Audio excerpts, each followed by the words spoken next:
Hey everyone, it's George Couros. Welcome back to another episode of the Innovator's Mindset Podcast, a solo edition, and something I've been reflecting on. And what's interesting about this podcast, there is a shorter version of it that's under 90 seconds long on Instagram. And I wanted to try this in three different spaces. I wanted to try a short form version of this podcast, then this podcast that you're listening to right now, but then actually write my thoughts to kind of go deeper to, really try to utilize the same idea, but then put it in different spaces so that I can reach different people, but also see what that learning looks like, in each area.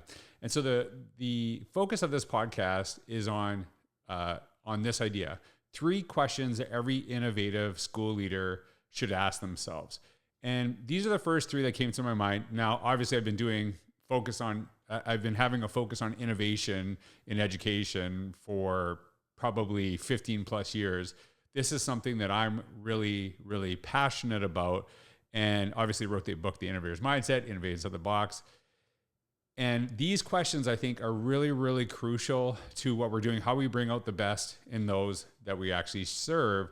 And so I want to share these 3 questions and share some deeper insights. But if you find this too long, there is an Instagram post that's under 90 seconds that you maybe can share with your staff, share with the community. I'll actually link it down in the description down below if you want to get the shorter version and provide the longer version as well. And so the first question, which is kind of I don't know if it's ironic is the term, but hopefully I'm modeling right now, is this one: what things am I learning on my own, and how do I make my learning visible to those I serve? Sharing the idea that I'm trying something new and pushing myself in a different way in different mediums is me kind of modeling some of the stuff that I'm actually doing. And why this question really, really matters: we often encourage people that we serve to take risks, to try different things that we're doing. But let's say you're a superintendent or you're a principal or any position of authority where you can actually fire people, right? It is really easy to say to, people that necessarily don't have job security, don't feel comfortable when they try something new, you should take risks. But if they don't see you doing it, they don't really think it's the culture. So I'm not saying that I don't think educational administrators, and I'm very cautious of using the term administrator and leader synonymously. Administrators do have that authority. Leaders can be any position in your organization. I'm not saying administrators do not actually continuously learn, grow, and develop. I'm not saying that at all. What I am saying is that, do the people you serve see that you're doing this? I'll give you an example.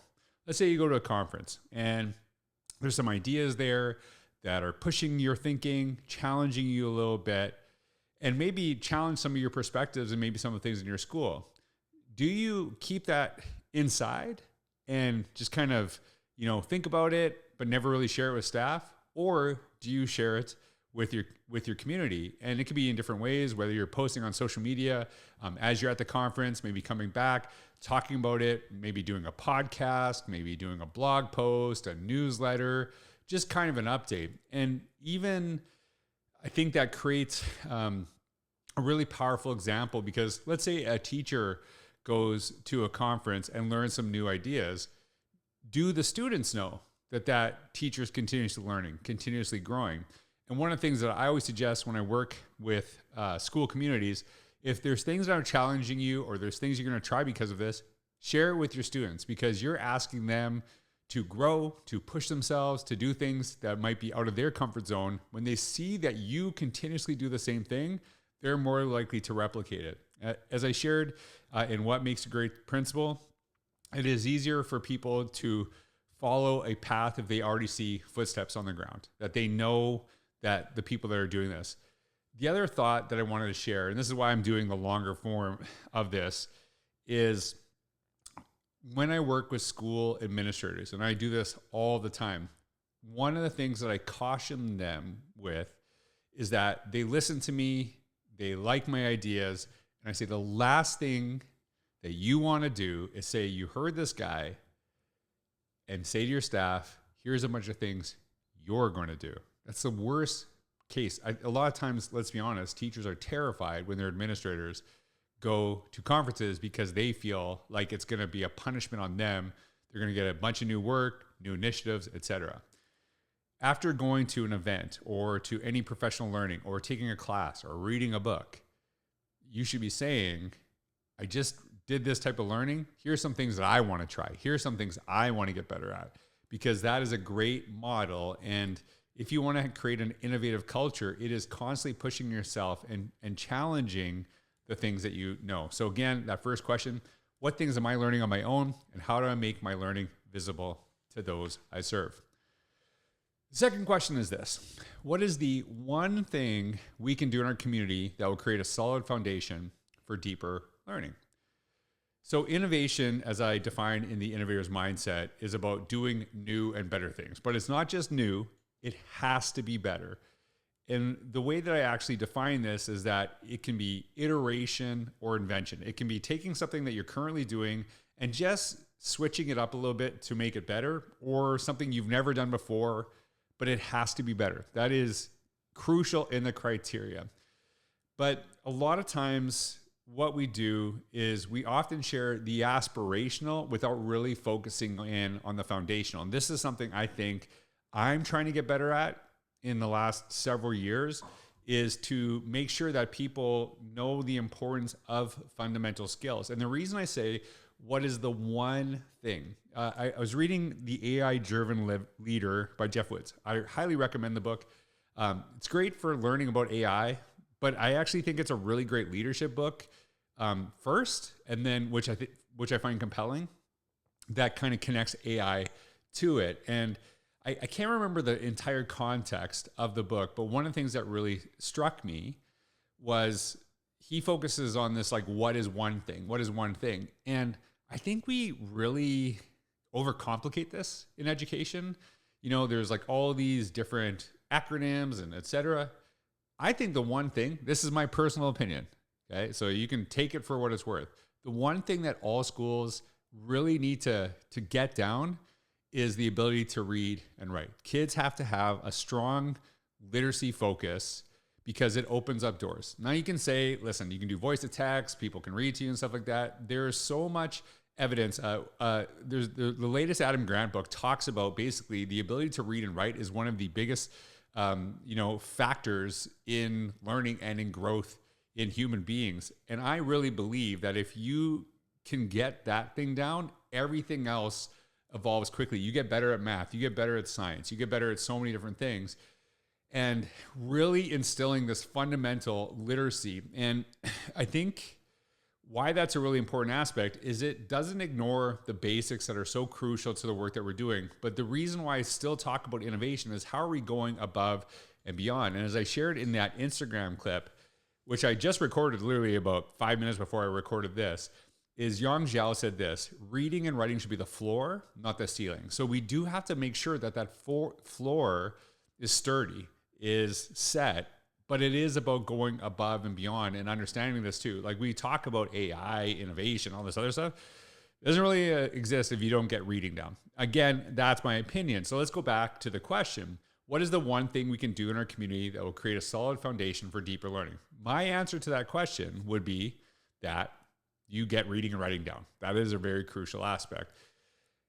But I think the other part of this is, don't just answer this question, ask it. And maybe you share your perspective and whatever your role is. But I think that is something that we have to really talk about with our communities and be very focused on. Again, do not only talk about the aspirational without identifying the foundational. That one thing could actually be the one thing that sets the tone for everything else that you do. The third question that I shared is this one. How can I build a culture that builds on the strengths and passions of those I serve? Again, when we talk about innovation and we talk about these things that we really want to aspire to, it is often, it's like we set a goal of what we want to try to achieve as leaders, but not necessarily tap into what people are really, really good at. Here's a simple question that I used to ask every year as an administrator to my staff as we would head into the next year. If you were to have your dream job within the school, what would that be? And the reason I would ask that is because sometimes we'd have openings, we'd have, vacated positions for whatever reason. And instead of just simply hiring for that position, it is honoring the people that are there already first. And those are the people that have been there already. Do I actually open an opportunity for someone outside of our school without actually really tapping into people that want to do these jobs? Currently, it's kind of like, I know this is maybe a bad comparison. It's kind of like you have a mobile phone service that you use, and then you're watching a commercial and it says, for new customers, here's this awesome thing. But for those people who've been out for 10 years, too bad. It doesn't make me really happy when I'm like, oh, why did they get the deal? But I've actually been the one that's loyal. And so I would ask that question. And I remember distinctly one year, one of our staff members said, I've always taught middle school, and this is a K-9 school. I've always taught middle school, but I'd really love to teach grade 1 or 2. And it was actually shocking because I would have never guessed that about her. That just didn't seem to be her personality. And what was amazing, someone else on the staff, again, shocked by this because they were so good at this job, said, I've been teaching elementary, like early elementary for years. I would love to teach middle school. And it's like, what an amazing opportunity. They were really passionate. They wanted to try these things. So we just swapped them, and both of them thrived. And I think they thrived both because they had a passion for what they were about to do, but also because we asked the question. And we really tried to find ways to build upon their strengths. Another thing that we did in our schools that was so powerful, we had a professional learning plan that basically had 4 areas. And as we did these 4 areas, one of the things that I said to my staff is, I want you to identify one of these 4 that you're passionate about or you think you're really good at. And what we're going to do is you're going to lead on a team in that area. And so staff identified that I want to do this, I want to do this. And I said, you cannot go to the area that you think you are weakest at because you want to learn it. You have to go to the area that you're passionate about or your strength. Like if you're weak at it, but you really want to learn it because you're really passionate, then you can go. But if you hate it and you've never done it, we don't want you leading that in our school. And so what each staff member did, they identified where they did, and this is all staff members, did not matter your role, they would be a part of that team. And they actually led the professional learning within our schools. And there's a couple of things that happened there. They really had expertise. They knew about it better. We saved a ton of money, not actually bringing in people from the outside and really tapping into the strengths and passions. But the other thing that I think was really powerful, our own staff started seeing each other as experts in different areas. And we always talk about the expertise outside of our schools, but we never really build the expertise within our schools as much as we should. I shouldn't say never, but I just think we have to be really intentional about that, because I truly believe everything that you want to achieve in your school, in your organization, already exists. It is actually just how do you bring it to fruition? How do you bring out the best in those you serve? And so going back to that question, how can I build a culture that builds on the strengths and passions of those I serve? People become very innovative in areas that they are passionate about, that they are excited about, because they love to explore, they love to do this. And when you actually start, leveraging those strengths, that's when you bring out the best in your school community. So just going over these 3 questions, just as a summary. First one, again, what things am I learning on my own? How to make my learning visible to those I serve. So it is really modeling yourself taking risks, trying new things. The second is, what is the one thing we can do in our community that will create a solid foundation for deeper learning? My answer to that would be literacy.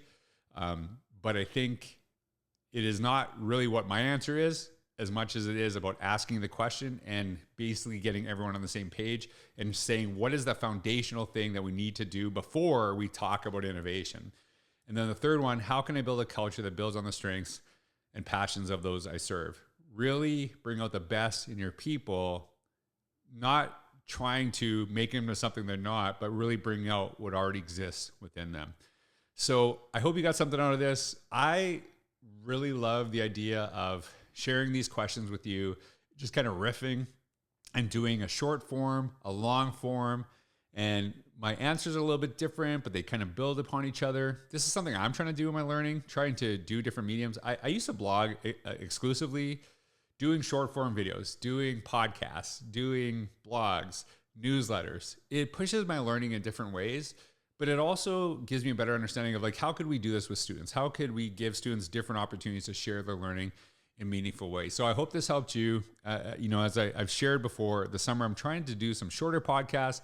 I hope this wasn't too long. I hope you find some value. If you want to share this with your staff, great. If this is a conversation you want to have, you can obviously listen to it wherever you're listening to it right now, but it's also on YouTube or audio, whatever version. I would love to know what your questions are. So if you have different questions than I would, share them in the comments down below, wherever you are watching or listening to this. Thanks again for being here. I hope you have a wonderful day. Take care.